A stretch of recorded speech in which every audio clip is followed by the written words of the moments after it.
Bienvenidos a una nueva edición de este podcast de Emprendedor Épico, el podcast de los que no se rinden. Ya sabes que es de los que fracasan, aprenden, pero vuelven a intentarlo más fuerte todavía. Aquí no venimos a hablar de éxito perfecto, y sí que vamos a hablar de caídas reales, decisiones difíciles y de la mentalidad que necesitamos tener inquebrantable. Este es un espacio para los que están construyendo algo grande, algo cuando nadie les ve, cuando los aplausos todavía no han llegado. Porque está muy de moda esto de ser emprendedor, pero no se trata de eso. Esto es una batalla interna diaria. Y aquí venimos a hablar de verdad, sin filtros y sin postureo. Y ahora sí, me presento, soy Beatriz Martín y he caído más veces de las que te puedo contar. He probado lo indecible para poder conseguir mis éxitos y he empezado de cero cuando parecía que todo estaba perdido. Aún así, consigo todo lo que me propongo porque no me rindo y no tanto porque sea fácil.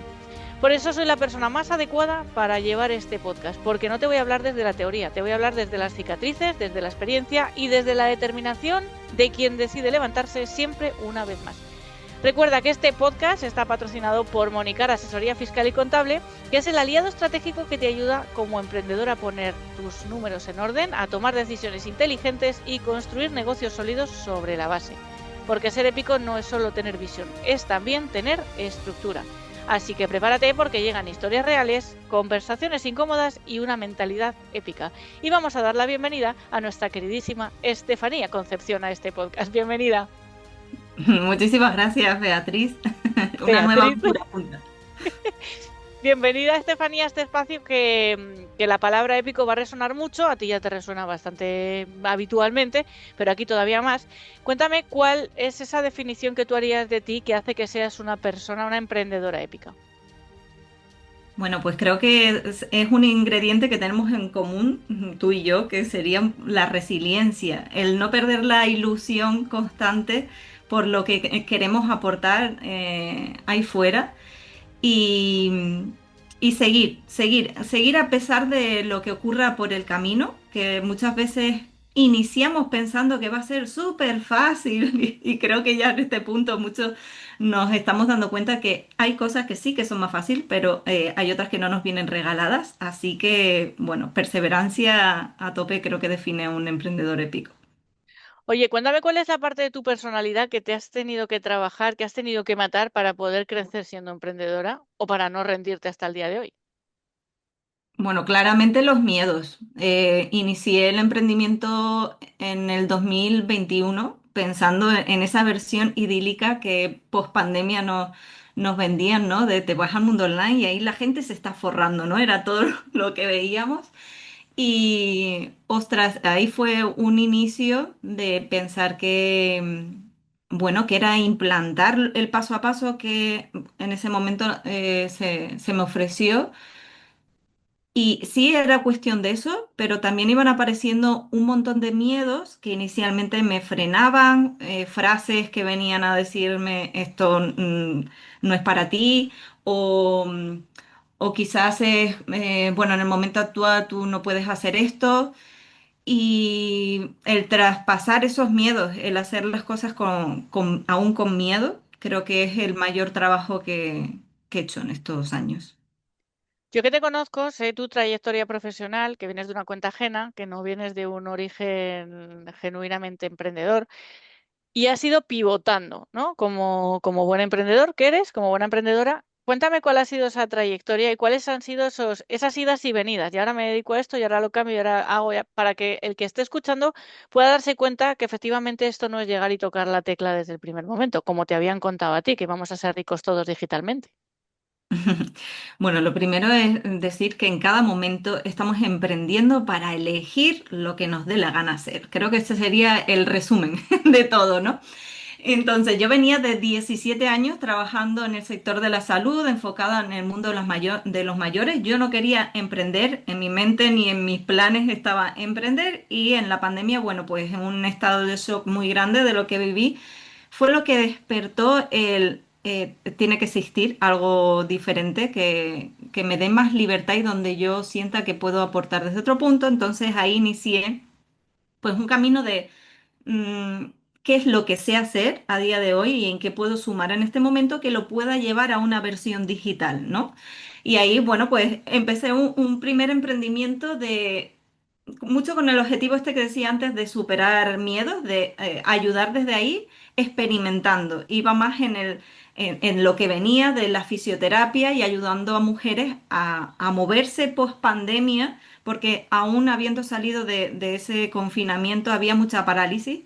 Y bueno, ese fue como un primer emprendimiento, pero a través de dar pasos te vas dando cuenta que vas identificando y también las personas desde fuera dones, talentos, ¿no? Cosas que están en ti y que ni siquiera te habías planteado.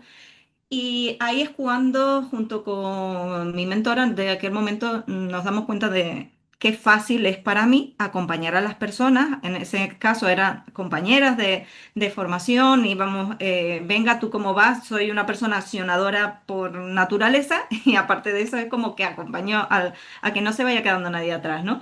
Y esa versión de mí apareció, se me mostró y me dio oportunidad a pivotar por primera vez de una manera aparentemente radical, ¿no? Del sector de la salud al sector de acompañamiento a emprendedores.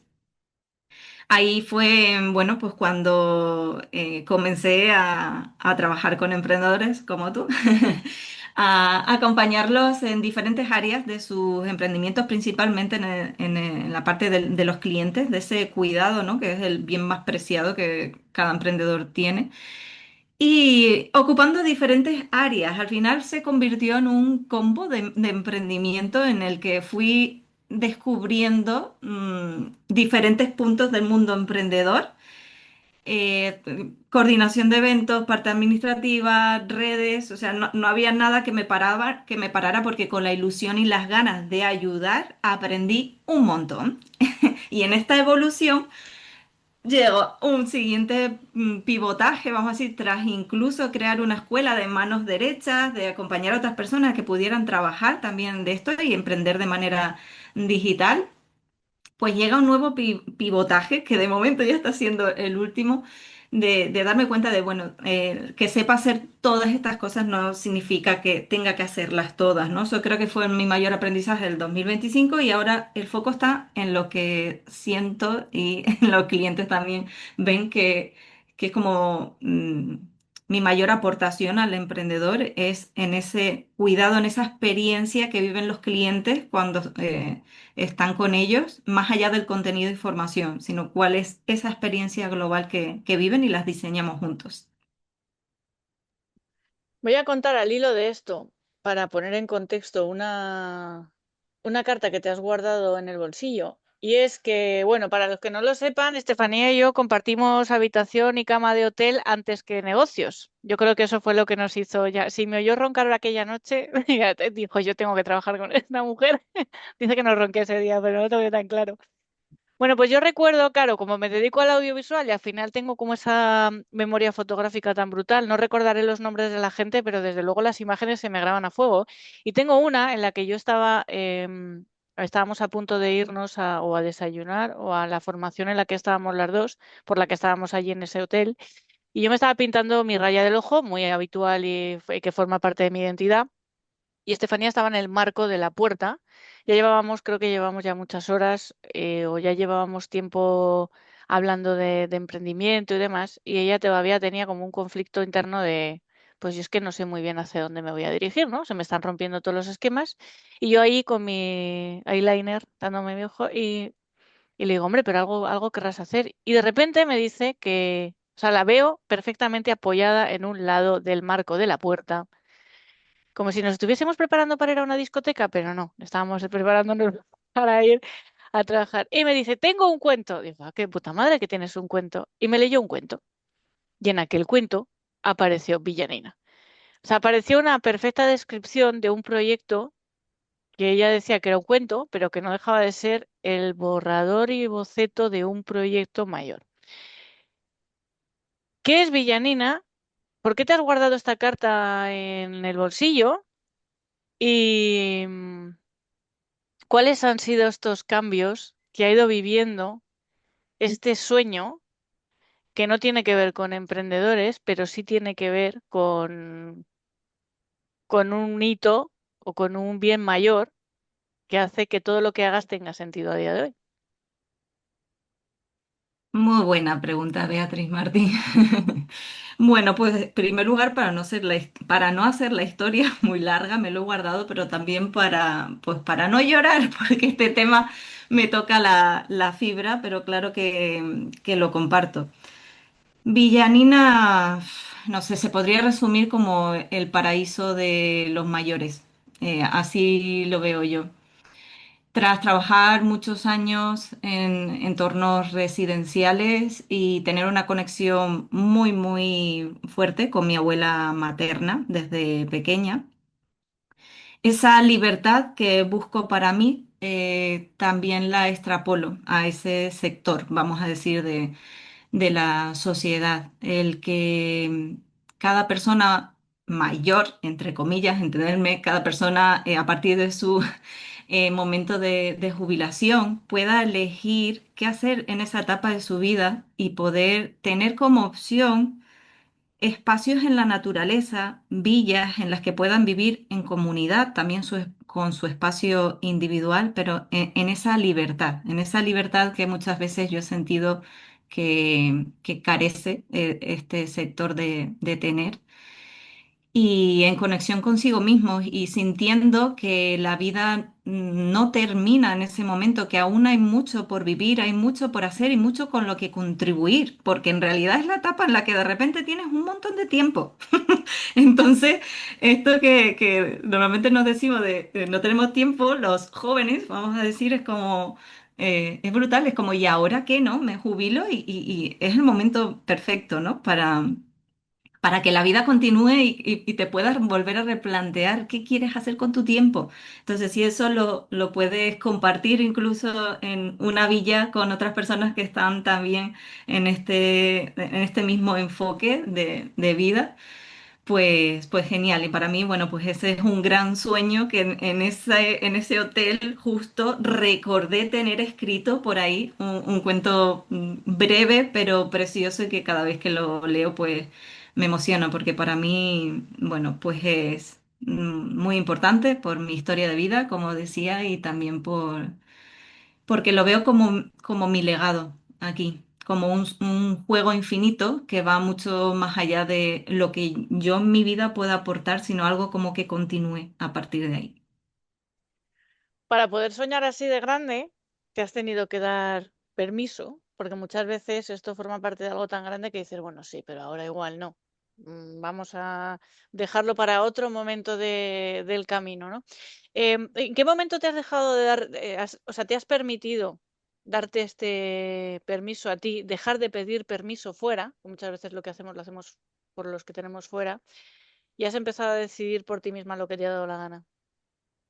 Ujú. Bueno, he tenido mis idas y venidas, ¿eh? No ha sido todo el rato de sí, sí, voy a hacer lo que me da la gana.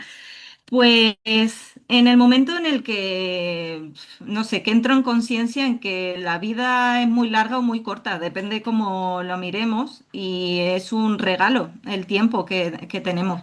Creo que un libro que tengo por ahí se llama Las 4000 semanas, que te hace pensar, ¿no? Como en cualquier momento nos vamos a morir. Esto es algo que a Beatriz Martín no le gusta escuchar, Lo tenía que pero, decir.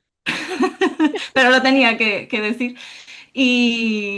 Y ostras, estar en un camino preestablecido en el que casi no puedes crecer, porque tu crecimiento depende mucho también de los permisos que te den otras personas en las empresas y en la vida en general, pues es como, ahí fue, no sé, como el momento de decidir por mí, sin ser fácil, con esas idas y venidas, porque soltar etiquetas de las que llevabas mucho tiempo puestas.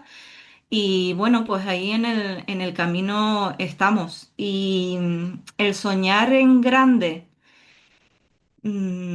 acude a mí cada vez que suelto el control, bajo como barreras y me permito soñar a pesar de los miedos o frases que vienen, no sé, confiar en la vida aunque suenen muy hierbas, pero si ves que otras personas están haciendo cosas grandes porque nosotros no.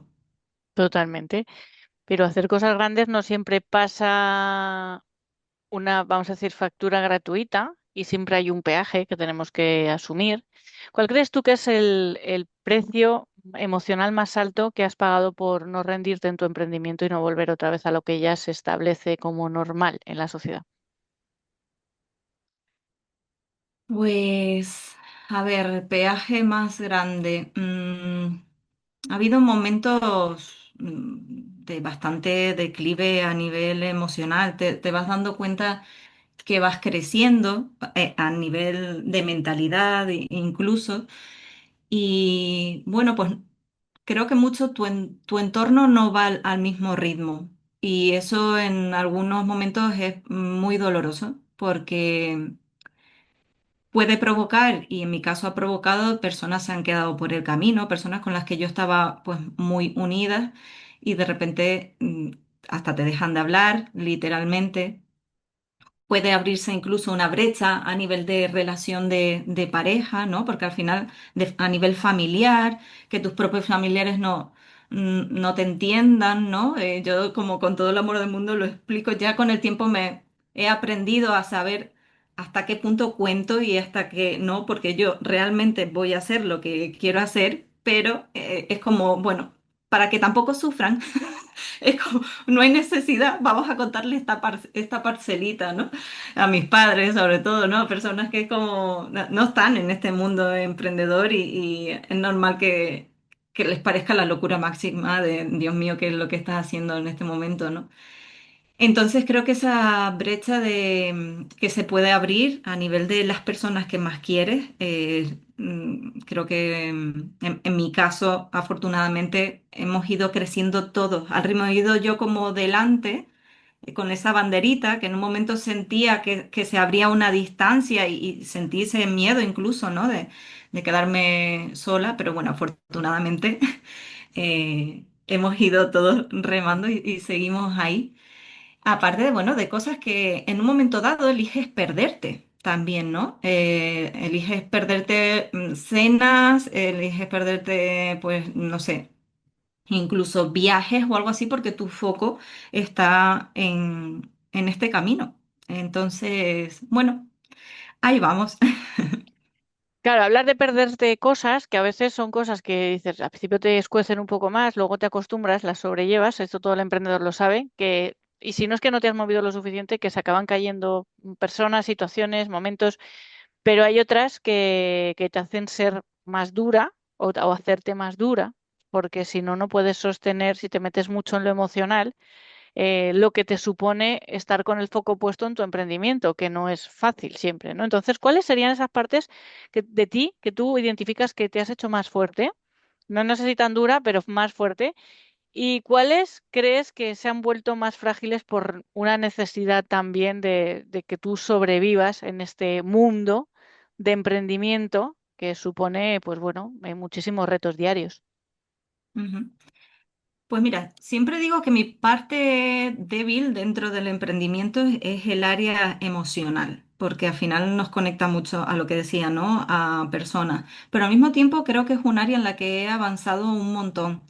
Y no porque tape las emociones, las deje, sino porque he aprendido a que a pesar de la emoción que tenga, eso no me paralice. O sea, ya hay un ejemplo que siempre pongo, que es el de las piedras y el tarro de cristal, ¿no? Es como, tengo muy claro el objetivo que tengo y tengo muy claro el camino hacia el que voy. Entonces, eso forma como una gran piedra, no pesada, de mochila, no en ese concepto, sino que ocupa mucho tiempo de mi agenda. Entonces, hay días en los que mm, sí, entre comillas, me puedo permitir un poquito más el estar, bueno, hoy descanso un poco más o si me siento más tristona le voy a dar como lugar, pero también el decir que em, actuar a pesar de que sean días buenos, días malos, esto lo dicen también muchos los grandes, como solemos decir, ¿no? Es como, eh, toca grabarse un vídeo. toca grabarse un vídeo. Hay veces que estás estupenda y te apetece un montón, pero hay otros días que no apetece nada y es que no podemos estar posponiendo todo, venga y dale un día tras otro, porque al final parece que no llega el día perfecto nunca en el que nos encontramos súper bien en todas las áreas y entonces sí, ese día queremos hacer de todo, pero por mucho que queramos hacer en un mismo día, siguen quedando. Entonces el ser capaz de decirle a mi mente y a mis emociones de, bueno, pues sí, es verdad que hoy no tengo el mejor día, pero seguimos. O sea, seguimos y avanzamos. Y la parte más, ¿cuál era la otra que me decías? La más fuerte, La que es más frágil, la que se ha necesitado, o tú identificas que se haya hecho más frágil. la parte que se haya, aquí me pillas, que haya identificado que se ha hecho más frágil. Mm. Igual el área bueno, no sé si es un área, me lo voy a inventar probablemente, pero el de las amistades. Creo que esa parte se ha hecho más pequeña. Tampoco lo veo como negativo, ¿eh? Pero digamos que quizás tengo menos amigos de verdad, pero los que tengo están ahí bien. Te Pero ocupamos demasiado tiempo. sí, sí, creo que sería esa. Me ha encantado. Me ha encantado. Bueno, es verdad que al final se tienen menos amigos. A mí al principio yo me llevaba alguna crítica de, es que tú, claro, tú no tienes amigos. Pues es que no quiero amigos, no tengo tiempo de cuidar amigos, coño. Me gusta cuidar a la gente, si no me puedo cuidar no puedo tener tantos amigos. Bueno, pues en otro momento te los tendré o no los tendré. Yo qué sé, igual me he vuelto una mujer individual que le encanta vivir entre gallinas. Oye, hablando de críticas, vamos a ir terminando, pero dime cuál es la crítica, porque para mí son críticas, que más te ha dolido en tu vida de emprendimiento y qué aprendiste de esa crítica. No hace falta que no digas de quién. Pues creo que no es tanto la crítica en sí. Fíjate, esto es muy curioso. La crítica en sí creo que me resbala bastante, o sea, lo que digan personas externas. Ahora, lo que más me afecta es si esa crítica afecta a mi familia. O sea, es como si ellos se ven afectados, a mí me remueve eso. Total. El escuchar, muchas veces me han dicho, no, ¿en qué sectas andas metida? O algo así, a mí me da igual absolutamente, pero veo que mi madre, por ejemplo, mi padre o quien lo escuche, puede decir ay, es que mira lo que está diciendo la gente o algo así, eso me afecta más, pero el que la gente lo diga, la verdad, sinceramente me da igual. Ahí las cosas que dicen, estas puntillas que dice la familia muchas veces, ¿no? Que las dicen con su mejor intención y que vienen como dardos, como, venga, vale, a ver cómo lo escribo, ¿no? Bueno, dame un momento épico de tu pasado como emprendedora y el momento épico que ves en el futuro que tú digas, ahí está, ese es mi momento épico del futuro. Mi momento épico del pasado fue bueno, son varios momentos épicos, pero en resumidas cuentas tienen que ver con la exposición. Creo que de mis mayores caídas, si se puede llamar de alguna manera, que han sido un regalo porque me han invitado a trabajarme partes internas y mejorar mucho también la comunicación, que ha sido pues a la hora de exponerme en pequeños grupos delante de una cámara, momentos de bloqueos, de llorar muchísimo, algo que hoy en día personas con las que hablo me dicen, eso es imposible que te haya pasado. Digo, porque, pero sí, forma parte de mi realidad de hace no tanto, de hace un par de años o así. Pero que bueno, esta cabezonería mía de no querer quedarme con esos bloqueos me ha llevado a avanzar, pero sí, diría que ese es el momento épico del pasado. Y momento épico del futuro. Momento épico del futuro. Podría ser, no sé, yo me veo colgando el cartel de esa villanina que decíamos antes. De hecho, el cartel ya lo tengo, porque villanina para mí ya existe. Entonces, ese cartel enmarcado, ahí va a ser un momento Épico. épico. Bueno, Estefanía, para terminar, cuéntame, ¿cuál es esta pepita de oro? ¿Cuál es esa frase, ese eslogan? Llámalo como quieras. que resume esta conversación que hemos tenido contigo y de esto que nos has compartido de tus hazañas como emprendedora, de tus idas, tus venidas, tus bloqueos, tus miedos, tus crecimientos? ¿Cuál sería tu frase? Pues pienso que lo que resumiría globalmente sería que te preguntes en cada momento qué es lo que quieres hacer, porque emprendes para dedicarte a lo que tú quieres. No sé de cada uno que escuche esto en qué punto está y de qué punto viene, pero muchas veces venimos de caminos, bueno, más o menos preestablecidos que hemos elegido entre comillas, pero ahora es el momento verdadero de elegir y de preguntarnos cada año si estoy ahí haciendo lo que quiero. Y también podéis llevaros el actuar a pesar del miedo, que es una frase ya muy trillada, pero que es una gran verdad, porque muchas veces no avanzamos, porque nos contamos un montón de películas, porque nos abrazamos al miedo y nos quedamos ahí parados. Entonces es como actúa y da pasos y en base a eso irá mejorando con cada uno. Pues con esta frase me voy a quedar. Pregúntate cada momento lo que quieres hacer y actúa a pesar del miedo. Estefanía Concepción, muchísimas gracias por dejarte caer por este espacio, otro espacio más de todos los que compartimos. Desde aquí el momento en que compartimos lecho en un hotel de zonas de la España profunda. Muchísimas gracias. Muchísimas gracias a ti también.